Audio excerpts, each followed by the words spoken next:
বীরভূমের সাঁইথিয়া ব্লকের অন্তর্গত লাভপুর বিধানসভার এলাকায় শ্রীনিধিপুর গ্রামের অঞ্চল সভাপতি সাঁইথিয়া পঞ্চায়েত সমিতির কৃষি কর্মাধ্যক্ষ ছিলেন এই পীযূষ ঘোষ কে খুন করার অভিযোগ উঠল দুষ্কৃতীদের বিরুদ্ধে।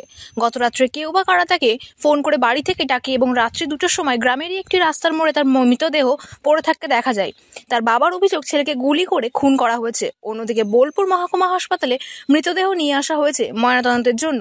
কে বা কারা কি উদ্দেশ্যে খুন করেছে তা জানতে তদন্ত শুরু করেছে পুলিশ। তবে স্থানীয় তৃণমূল নেতৃত্ব এখনই কথা বলতে চাইছে না। ভাত খেয়েছিল, ভাত খেয়ে আবার বেরিয়েছিল, যাও কেউ ফোন করুক যা করুক। তারপরে এসে রাত 2টোর সময় দেখছি, ওখান থেকে খবর পেলাম, রাত 2টোর সময় এসে দেখছি চিঠিয়ে পড়ে আছে, মাথায় গুলি করে দিয়েছে, কপাল দিয়ে বেরিয়ে গেছে। এই কোথায় পড়েছিল? আর কিছু জানি না। তারপরে পড়েছিল? হ্যাঁ, তারপর বয়স কোথায় পড়েছিল? হ্যাঁ, কোথায় পড়েছিলেন উনি? হ্যাঁ পড়েছিল চিঠি। কোন জায়গায়?